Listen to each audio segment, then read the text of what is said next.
अस्सलाम अलैकुम। हमारे चैनल पाकिस्तान जिंदाबाद the next world super power में एक बार फिर खुशामदीद।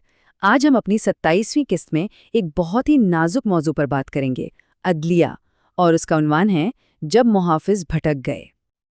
आज की हमारी पूरी गुफ्तगू जनाब ज़हीर अहमद मीर साहब की किताब कायदे आज़म ऑफ पाकिस्तान पर मबनी है। ये किताब उन तारीखी वाक़यात की गहराइयों में उतरती है जिन्होंने पाकिस्तान की तकदीर पर गहरे असरात छोड़े।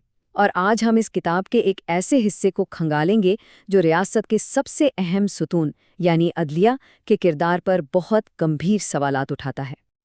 तो आइए सारी गुफ्तगू का आगाज़ एक बहुत ही बुनियादी और चौंका देने वाले सवाल से करते हैं। आखिर होता क्या है जब किसी कौम का मुहाफिज ही उसकी हिफाजत करने से इनकार कर दे? यही वो सवाल है जो हमें मुसन्निफ के तज्ज़िये की असल रूह तक ले जाएगा। इस सवाल का जवाब ढूंढने के लिए हमें सबसे पहले ये समझना होगा कि बानी पाकिस्तान कायदे आज़म का अदलिया के लिए असल विजन क्या था।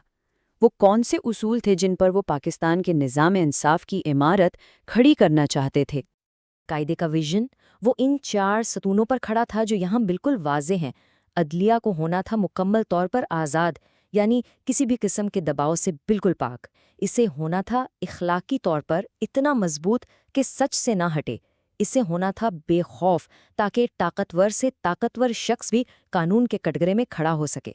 और सबसे बढ़कर गैर जानिबदार, ताकि हर शहरी के लिए इंसाफ का तराजू बराबर रहे। यही वो बुनियाद थी जिस पर पाकिस्तान की अदलिया को कायम होना था। और कायदे आज़म का ये एक कॉल उनके पूरे विजन का निचोड़ है। अदालत का पहला फ़र्ज़ इंसाफ करना है, बग़ैर किसी खौफ या किसी की तरफदारी के। सोचें, इस एक जुमले में इंसाफ का पूरा फ़लसफ़ा समो दिया गया है। तो इस विजन के मुताबिक अदलिया का काम सिर्फ कानून की किताब को पढ़ना नहीं था, नहीं, बल्कि इससे आइन की रूह का सबसे बड़ा मुहाफिज बनना था। वो आखिरी किला जो रियासत को उसकी कानूनी और इखलाकी हुदूद में रखने का जिम्मेदार था। लेकिन फिर मुसन्निफ के मुताबिक तारीख में एक ऐसा लम्हा आया जब ये रास्ता बदल गया। ये वो फैसला कुन मोड़ था जहाँ से उनके मुताबिक चीज़ें गलत सिमत में मुड़ गईं। उम्मीद तो ये बांधी गई थी कि अदलिया आइन की ढाल बनेगी, लेकिन मुसन्निफ के मुताबिक हकीकत क्या निकली? ठीक उसके उलट। अदलिया ने खुद आइन तोड़ने को जायज़ करार दे दिया। उम्मीद और हकीकत का ये फ़र्क, ये पाकिस्तान की तारीख का एक बहुत ही तारीक बाब है। अब सवाल ये उठता है कि आखिर ये जवाज़ दिया कैसे गया, किस बुनियाद पर? यहीं पर एक नए नज़रिए को सामने लाया गया जिसे कहते हैं नज़रिया ज़रूरत या डॉक्ट्रिन ऑफ नेसेसिटी।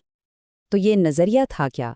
बहुत ही सादा लफ्ज़ों में इसका मतलब ये था कि जहाँ ज़रूरत आन पड़े वहाँ गैर आइनी काम भी जायज़ हो जाता है। इस एक नज़रिए ने आइन की बालादस्ती को शदीद धचका पहुंचाया और मुस्तकबिल के लिए एक इंतहाई ख़तरनाक मिसाल कायम कर दी। तो फिर इस नज़रिया ज़रूरत के मुल्क पर क्या असरात हुए? मुसन्निफ के मुताबिक ये सिर्फ एक अदालती फ़ैसला नहीं था, ये तो एक तबाही का आगाज़ था। जी हाँ, मुसन्निफ के अपने अल्फाज में ये पाकिस्तान की आइनी तबाही का नुक्ता-ए आगाज़ था। एक ऐसा फ़ैसला जिसने मुल्क की बुनियादों को हिला कर रख दिया। तो मुसन्निफ ज़हीर अहमद मीर का जो मरकज़ी नुक्ता है वो यही है कि वो इदारा जिसे रियासत का मुहाफिज बनना था, कायदे आज़म के बाद सबसे पहले वही कमज़ोर पड़ा और अपने असल रास्ते से भटक गया। और ये तज्ज़िया हमें एक आखिरी और बहुत ही अहम सवाल पर लाकर छोड़ देता है। क्या कोई भी इदारा अपने बानी के तय करदा बुनियादी उसूलों से हटकर कभी भी हकीकी मानों में कामयाब हो सकता है? आज हम बात करेंगे ज़हीर अहमद मीर की किताब कायदे आज़म का पाकिस्तान के एक बहुत ही अहम तसव्वुर पर। एक ऐसा अदालती नज़रिया जिसने आप कह सकते हैं कि मुल्क की तारीख का धारा ही बदल दिया। जी हाँ, हम बात कर रहे हैं नज़रियाए ज़रूरत की। तो आइए देखते हैं कि आखिर ये है क्या और इसने क्या असर डाला। देखिए, किताब की शुरुआत ही इस चौंका देने वाले जुमले से होती है। मुसन्निफ के नज़दीक यही वो बुनियादी आलमिया है, वो बुनियादी मसला है जहाँ से पाकिस्तान की तारीख में गड़बड़ शुरू हुई, यानी जब इंसाफ हार गया और ताकत जीत गई। यही वो नुक्ता है जो इस पूरी बहस के मरकज़ में है। तो सवाल ये उठता है कि आखिर ये नज़रिया ज़रूरत है क्या चीज़? मुसन्निफ ने तो इसे एक जहर कहा है, तो चलें ज़रा गहराई में जाकर समझते हैं कि ये तसव्वुर असल में है क्या। کتاب یہ بتاتی ہے کہ یہ نظریہ ایک طرح کا قانونی چور دروازہ بن گیا، ایک ایسی ڈھال جس کے پیچھے چھپ کر آئین سے ہٹ کر کیے گئے کاموں کو بھی صحیح کہہ دیا گیا۔ اگر بالکل آسان لفظوں میں سمجھے تو جو کام غیر قانونی تھا اسے ریاست کی ضرورت کا نام دے کر قانونی بنا دیا گیا۔ اور اس نظریے کا استعمال کہاں ہوا؟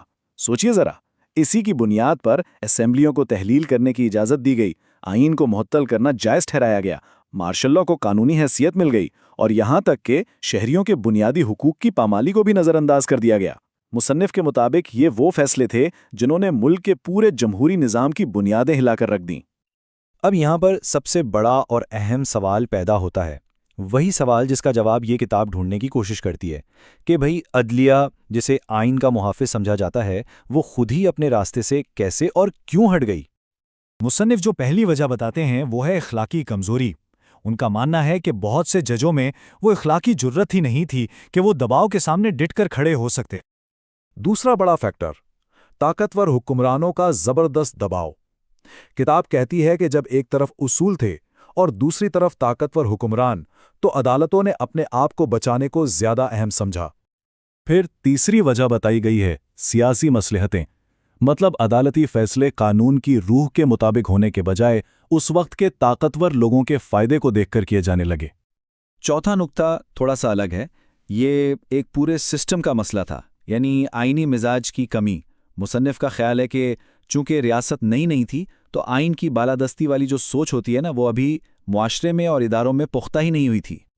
اور آخر میں پانچویں وجہ، ذاتی مفادات۔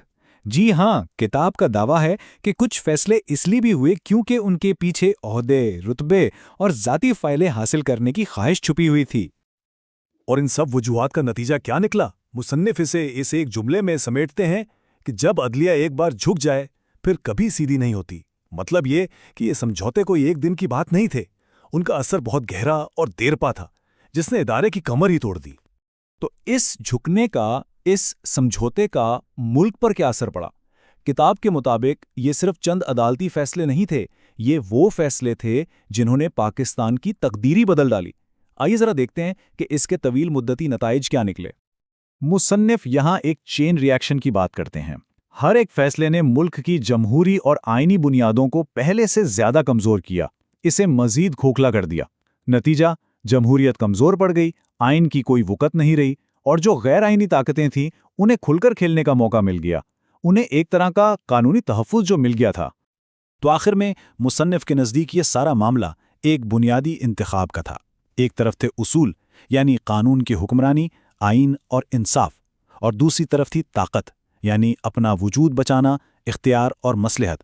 اور کتاب کا نتیجہ یہ ہے کہ عدلیہ نے اصولوں کا ساتھ نہیں دیا، اس نے طاقت کا ساتھ دیا۔ تو یہ جو طاقت اور اصول کی کشمکش تھی، اس کا وراثہ کیا ملا ہمیں؟ کتاب اس بارے میں کیا حتمی رائے دیتی ہے؟ چلیں مصنف کے آخری تجزیے کو دیکھتے ہیں۔ کتاب کا جو مرکزی نقطہ ہے وہ یہ ہے کہ اس ایک بنیادی انتخاب نے، یعنی طاقت کو اصول پر ترجیح دینے نے، پاکستان کو ایک ایسے چکر میں پھنسا دیا ہے جو آج تک چل رہا ہے، ایک کے بعد ایک سیاسی اور آئینی بحران، ایک نہ ختم ہونے والا سلسلہ۔ اور آخر میں کتاب ہمیں ایک بہت بڑے سوال کے ساتھ چھوڑ جاتی ہے، ایک ایسا سوال جو صرف پاکستان کے لیے نہیں بلکہ ہر ملک کے لیے اہم ہے کہ کسی بھی ملک میں انصاف اور طاقت کا توازن آخر قائم رہتا کیسے ہے۔ یہ وہ کشمکش ہے جس کا سامنا ہر قوم کو کبھی نہ کبھی۔ آج ہم بات کریں گے جناب ظہیر احمد میر کی کتاب قائد اعظم کا پاکستان کے حوالے سے۔ یہ تجزیہ خاص طور پر اس بات پر ہے کہ بانی پاکستان ملک کی عدلیہ کے لیے کیا ویژن رکھتے تھے۔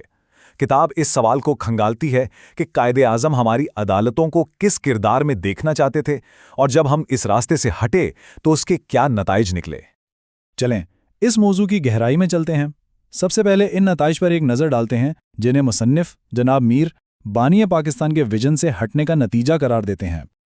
کتاب کا جو مرکزی خیال ہے وہ یہ ہے کہ ملک کو ایک کے بعد ایک سنگین بحرانوں کا سامنا رہا ہے، اور مصنف ان سب کی جڑ عدالتی فیصلوں کی کمزوریوں میں دیکھتے ہیں۔ بار بار مارشل لاء کا لگنا، جمہوریت کا کمزور پڑ جانا، سیاسی عدم استحکام اور اداروں کا آہستہ آہستہ ختم ہو جانا، اور اس سب کا سب سے بڑا نتیجہ یہ نکلا کہ عوام کا اداروں پر سے اعتماد ہی اٹھ گیا۔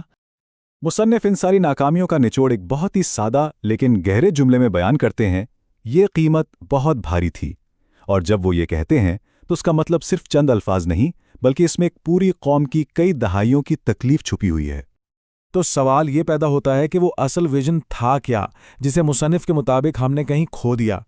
चलें आगे बढ़ते हैं और देखते हैं कि कायद-ए-आज़म की सोच कैसी थी और वो मुल्क के लिए कैसी तस्वीर बनाते हैं। किताब में 4 बड़े अहम उसूल बताए गए हैं जो कायद-ए-आज़म ने अदालतों के लिए सोचे थे।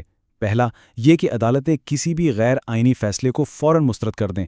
दूसरा, अवाम के हुकूक की हर हाल में हिफाजत करें। तीसरा, हुकूमतों को कानून के अंदर रहकर काम करने पर मजबूर करें। और सबसे अहम बात, ताकत के सामने नहीं बल्कि उसूल पर खड़े रहें। और यहाँ मुसन्निफ अपना सबसे बड़ा नुक्ता पेश करते हैं। वो कहते हैं कि पाकिस्तान का मुस्तकबिल सिर्फ तब बदलेगा जब अदलिया कायद-ए-आज़म के उसूलों, इंसाफ, जुर्रत और आइनी वफादारी की तरफ लौट आएगी। यानी उनके नज़दीक मुल्क को दोबारा पटरी पर लाने का रास्ता सिर्फ और सिर्फ बानिए पाकिस्तान के दिखाए हुए रास्ते पर चलने में है। और इसी नुक्ते से हम मुसन्निफ की आखिरी और शायद सबसे अहम दलील की तरफ आते हैं, जो कि निज़ाम इंसाफ के बिल्कुल बुनियादी किरदार के बारे में। मुसन्निफ इस बात पर बहुत जोर देते हैं कि किसी भी रियासत में अदलिया का मकाम बहुत ख़ास होता है। वो कहते हैं कि अदालतें कौम की आखिरी उम्मीद होती हैं। मतलब जब हर तरफ से मायूसी हो, जब सारे दरवाजे बंद हो जाएं, तो एक आम आदमी की नज़रें सिर्फ और सिर्फ इंसाफ के लिए अदालतों पर टिकी होती हैं। और फिर वो इस बात को उसके मंतकी अंजाम तक पहुंचाते हैं। वो कहते हैं कि जब यही आखिरी उम्मीद यानी अदालतें अपने उसूलों से पीछे हट जाती हैं, तो फिर पूरी कौम बहरान की लपेट में आ जाती है। मतलब मुल्क का पूरा इस्तेहकाम अदालतों की मजबूती और दयानतदारी से जुड़ा हुआ है। तो कायद-ए-आज़म के अदालती विजन से दूरी ने मुल्क को कहाँ ला खड़ा किया, ये तो हमने देखा। लेकिन कहानी यहीं ख़त्म नहीं होती। इसका एक और बहुत अहम पहलू भी है। तो हमारे अगले तजिए में ज़रूर देखिएगा, समाजी ज़वाल, जब कौम ने कायद का अखलाकी कंपास खो दिया।